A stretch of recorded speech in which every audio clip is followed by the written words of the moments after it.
Over the last 2 weeks, I've been in my bed more than I've been out of it. I think my body missed the memo that wintertime is the time for being sick, not the summertime. But even though I'm still running a bit of a temperature, I'm done with it. I'm done being sick. It's time to get out and take my family and go camping.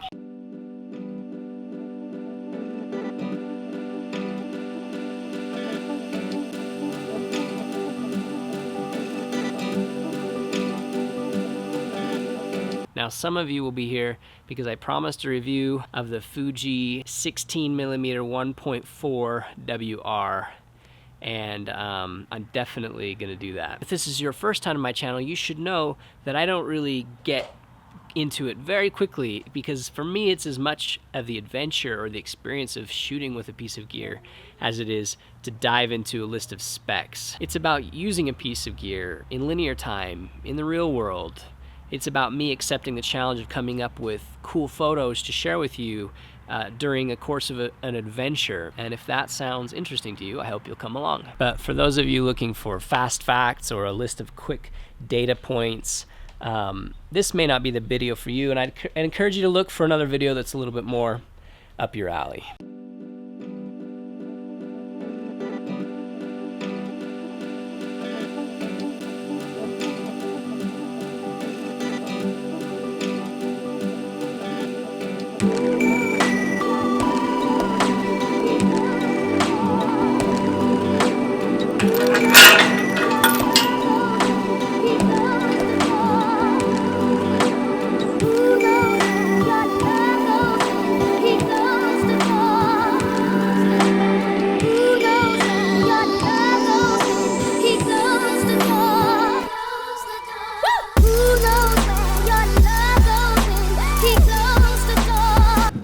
Made it to our campsite, but we forgot ice. So I'm making my way back up this dirt road on a quest to find ice in a town that I know nothing about.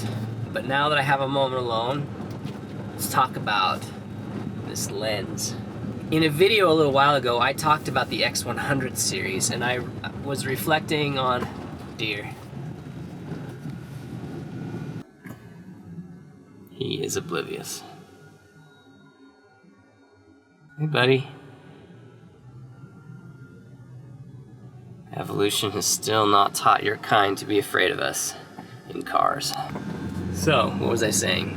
I did a video on the X100 series and how I really like them, but they're also not for me, and partially that is being stuck to 35mm. It was a little frustrating to me. So, that brings us to the 1.4, which is my favorite lens. Now when I say I love this lens, that is a gross understatement. The 1.4 is hands down, absolutely, categorically, decisively, flat out, unmistakably, unquestionably, unequivocally, undeniably, and incontrovertibly my favorite lens I have ever put on a camera in my life.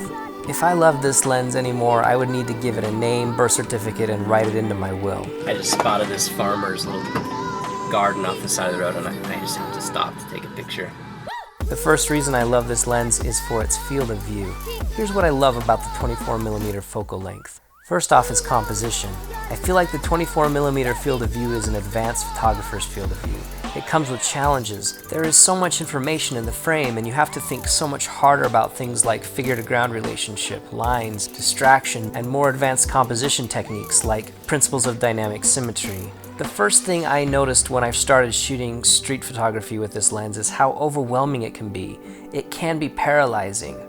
How do I compose all the things? Honestly, shooting with a telephoto range like the 85mm or the 50mm can be a lot simpler. Simply fill the frame with your subject, make sure there's nothing super distracting in the background, and voila! Not so with the 16mm lens. We have so much more context we have to account for and arrange for in our framing, and I really like that. Here we have the 56 1.2 lens, a great lens by its own right. With this lens on the crop sensor XT2, that gives us roughly an 85mm focal length. When we pick a subject with this lens, everything behind it is going to compress. So outside of our subject, decisions of what to include and what not to include are not overly difficult. However, when we switch to that 16mm with that 24mm equivalent focal length, Look how much more things we have in frame. It becomes much more challenging to photograph with intent. With this shot, I had more environment to contend with, but that can also work to your advantage if you know what to do with it. The other thing is that the 24mm focal length is going to require me to get a lot closer to my subject, a lot closer. There were many times when shooting street photography, for instance, where I'm literally walking with a viewfinder up to my eye, and I'll move in close to get a good shot at a passerby, and when I pull my camera away, I don't realize how close I had gotten, maybe only a few feet away. You have to get close with this lens. And when it's the only lens on my person, there are just many distant shots that I just have to shrug my shoulders and let pass by because I know they aren't going to be any good. Please don't take this to mean that I think that the 24mm focal length is somehow inherently better than the 85mm focal length. What I am saying is that 24mm can be extremely challenging and can offer a more unique way of presenting a scene. I'll come back to this later when we talk about portraits. The reason why it's my favorite lens is not just because of the focal length, but although that certainly has something to do with it. It is also because of so many other things. Oh yeah, I love small towns.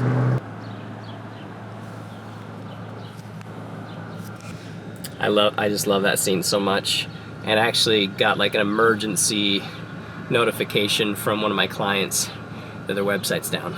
So I set up a time lapse. I'm gonna fix their website. Wish me luck.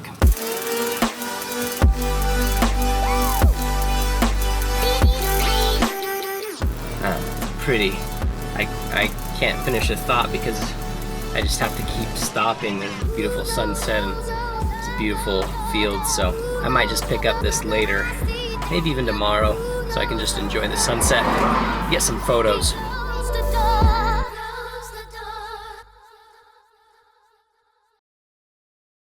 I'm the first one awake. I can barely talk. Beautiful morning. Need my voice to warm up before I can tell you anything. And I have no idea what I'm gonna shoot.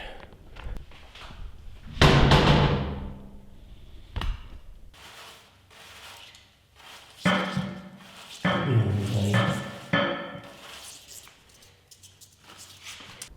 found this little guy and saved him from the bathroom.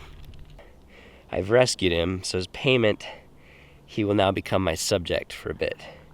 But this is great, because it'll be a perfect opportunity to showcase one of the things I really love about the 16 1.4.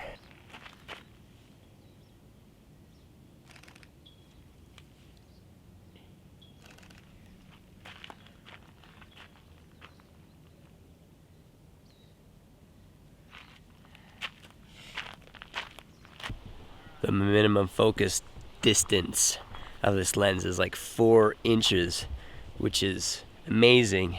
I haven't looked on the spec, that's just what I see when I focus close on the viewfinder. So I could be wrong, but it says it's 4 inches, which is insane. Not only that, but it can autofocus really well at that 4 inches.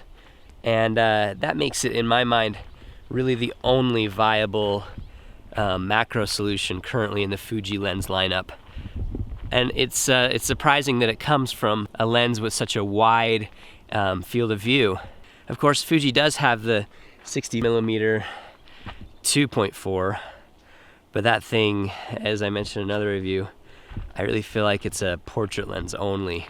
Its minimum focus distance is like 2 feet or something, and its autofocus is just abysmal at that range. I bought it because it was advertised as a macro lens, but it just was bad. Another thing you'll notice with this lens as we shoot low aperture macro is the incredible out of focus area. It provides some serious bokeh, and not at the expense of sharpness either. I'm just blown away by the sharpness and the clarity that it delivers, even when shooting wide open. I don't find much in the way of color fringing ever. To me, it honestly feels like Fuji has come up with the perfect lens.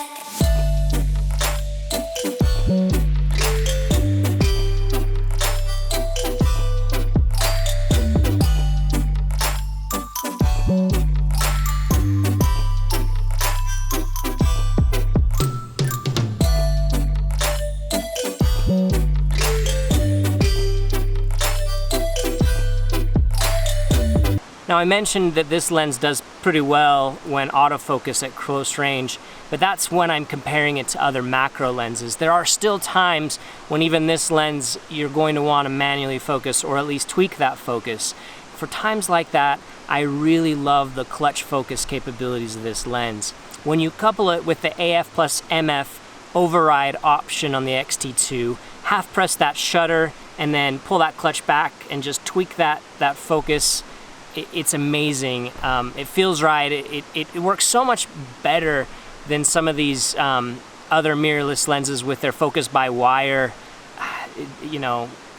inaccuracies. Like most things Fuji, this lens and camera body combination just works really well. It feels right, and it's a joy to use. So with everything I've been saying about this lens, I hope it's evident to you how much I love it. When you take this awesome focal length with this challenging and unique perspective that it gives you, you add to that some incredibly low aperture with beautiful bokeh, which does not come at the expense of sharpness or any fringing that I can see.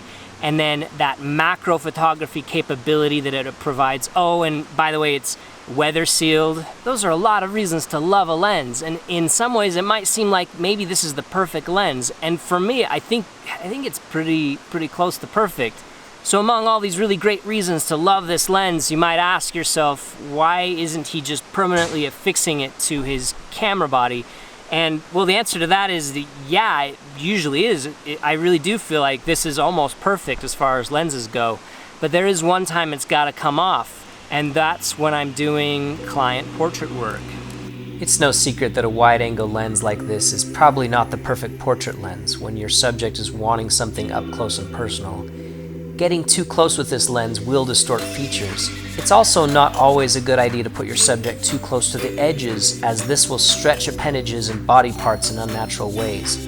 With this lens, if you don't want your subject to look wildly distorted, really your only option is to put them in the very center of the frame and also keep the subject several feet away. Most traditional photographers will tell you that this lens works best as an environmental portraiture lens. And while all this is the traditional wisdom when it comes to this focal length, for me, I'm all about the distortion. Most of my photos are photos of my kids and extended family when we're together and enjoying each other's company. What the 24mm focal length does for me in these settings is that it gives an excellent context of where we are and what we're doing. But even more importantly, it makes the photos appear more playful. It gives them an energy and a vitality that I struggle to see with traditional short telephoto portrait lenses. To me, these focal lengths feel more classic and sterile. I don't mind the distortion I get with this lens, and I'm starting to learn that I can use it to bring focus on my subject in almost hyperbolic ways. As I look back through these photos, I get really happy. And I don't think I'm exaggerating at all when I say that this lens contributes to those emotions. She went to the mirror to let down her hair, and when she had done so, her scalp was all bare. Said she, "Don't be frightened to see my bald head. I'll put on my cap when I get into bed." He's a very unfortunate, very unfortunate, very unfortunate man. We'll just do that. You know that moment, that feeling you have as a photographer or as a videographer when you put that SD card in and you hit that format button and then you realize that the SD card you just put in had not been backed up to your computer yet? That feeling, if you've never had that feeling, you are a lucky person. But that feeling is what I'm experiencing right now because I just erased a lot of video footage. I just am so sad that I lost that footage because it was really going to show you the story behind some of the photos I'd like to show you. I'm really happy with the photos I've been getting on this trip. I feel like it really has been a great trip to show off the capabilities of this amazing lens, but that footage is gone. But what remains are the photos, and that really is what matters the most. So I'm going to show you those now, and you won't see the story behind them, but you'll at least be able to see what I've been able to capture on one trip with one lens. And yeah, let's roll those now.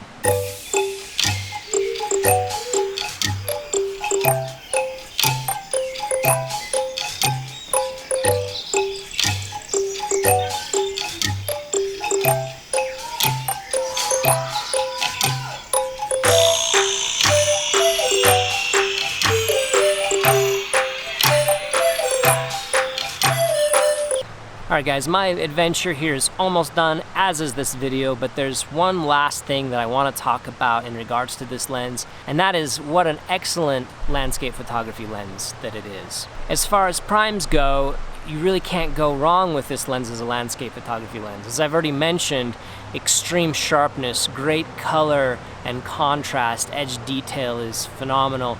I don't ever find that there's fringing. I think you'd have to really work hard to get any color fringing with this lens. There's a lot to love about it. Its field of view is stupendous.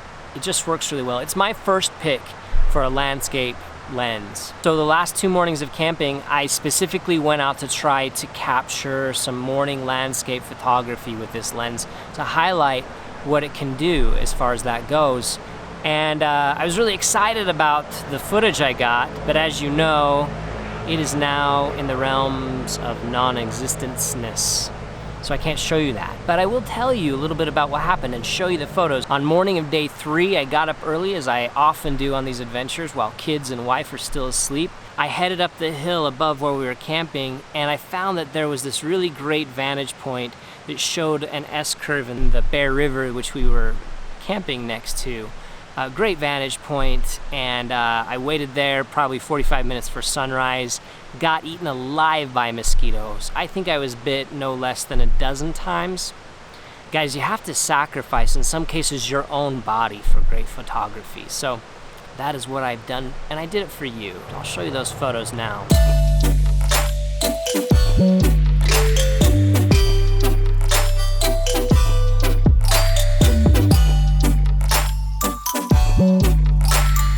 Morning of day 4, I got up even earlier because I had this brilliant plan that I was going to head 40 miles to the middle of nowhere to where the Golden Spike National Monument is. As I was driving in the middle of nowhere, however, I realized several things. The first thing I realized was that I was actually low on gas.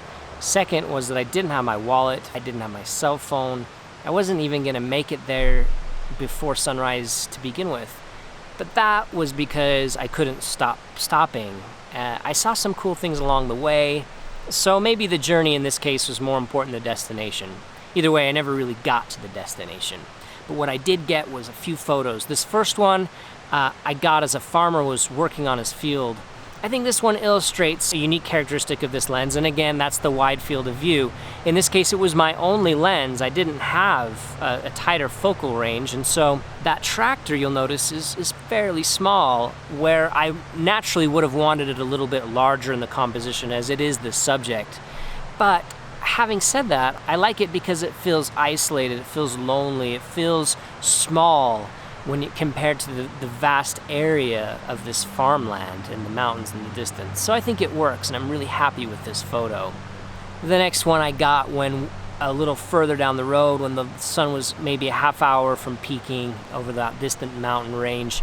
The sky lit up beautifully, and I saw this nice little water feature and fence. So I got out, and boy did I pay the price even more. The mosquitoes were in droves. So for this photo, I actually ran back in my car, set up my camera on a Joby inside, rolled down the window, snapped the photo, rolled it back up, still managed to get bit maybe 3 or 4 more times.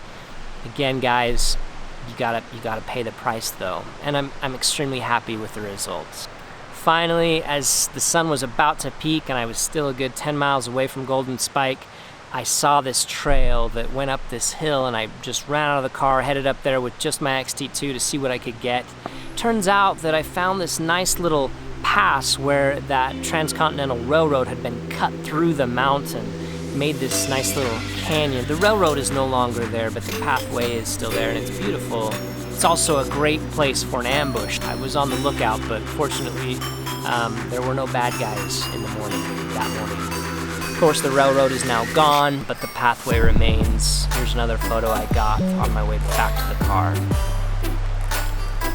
Well, guys, that's it. That's all the photos I managed to get on this trip. I think they came together pretty well. I'm pretty pleased with how everything went in general, aside from the SD card fiasco. I hope you enjoyed it, and I hope that those who are interested in this lens really take a long look at it. Again, I can't recommend it more highly. Honestly, the lens series and Fuji is, as much as anything, the reason that I stay with Fuji. They're superb, and this lens is really at the top of the pyramid in my mind. I like it a little bit. Okay, that's all. Peace out.